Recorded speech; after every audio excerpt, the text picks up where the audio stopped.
Hello పిల్లలు, ఈరోజు మనం ఒక చక్కటి కథ చెప్పుకుందామా? అనగనగా ఒక రాజ్యంలో ఒక రాజు ఉండేవాడు. అతనికి ఎప్పుడు ఏదో ఒక లోటు ఉండేది.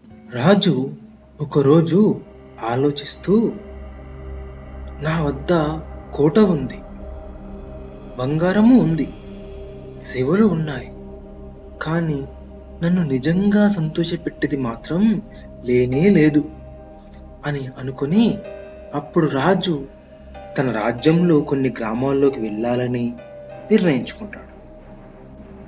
అలా రాజు తన సైన్యంతో కాకుండా ఒక్కడే గుర్రంపై వెళ్తుంటాడు. అలా వెళ్తున్న సమయంలో రాజు ఒక రైతును చూస్తాడు.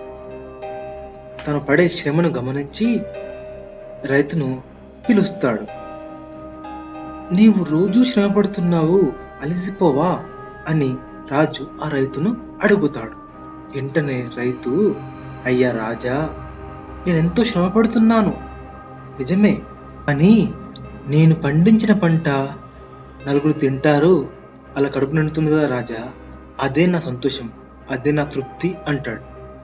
వెంటనే రాజు ఆలోచిస్తూ ముందుకు సాగా ఒక బామ్మ కనిపిస్తూ ఉంది. అప్పుడు రాజు, నీకు గిన్నె పళ్ళెం తప్ప ఏమీ కనిపించట్లేదు, నీ జీవితంలో ఏముందమ్మా అని అడుగుతాడు. అప్పుడు బామ్మ, నా మనుమడు నవ్వితే చాలు రాజా, అదే నా ధనం, అంతకంటే గొప్పదేముంది అని బదులిస్తుంది. అది విన్న రాజా ఆశ్చర్యపడి ముందుకు సాగుతాడు.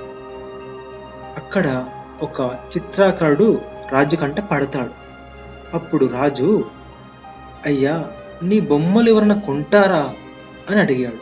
అప్పుడు రాజు, అయ్యా లేదు రాజా, నేను బొమ్మలు ప్రతి బొమ్మ గీస్తాను, అది నా హృదయం నుంచి వస్తుంది రాజా, ఆ సంతృప్తి నాకు చాలు, ఎవరు కొన్నా కొరకపోయినా నా వృత్తే నాకు దైవం అని చెప్తాడు. వెంటనే రాజు ఆలోచించి, అయ్యో, వీళ్ళ వృత్తిని ఇంతగా ప్రేమిస్తున్నారే, వాళ్ళు అందులోనే తృప్తి పొందుతున్నారే, బామ్మ తన మనమ నవ్వులో సంతృప్తి పడుతుంది, కానీ నేనెందుకు ఇలా ఉన్నానని రాజు సిగ్గుపడి ఎలాంటి తప్పుడు ఆలోచనలో ఉన్నాడో గ్రహిస్తాడు. ఇంతకాలం వెలుపల సంపద వెతికాను, కానీ నిజమైన ఆనందం మన హృదయంలో ఉండాలి, సంతృప్తి తెలిసిన వారే నిజమైన రాజులని రాజు అప్పటి నుండి సంతోషంగా ఉన్నాడు.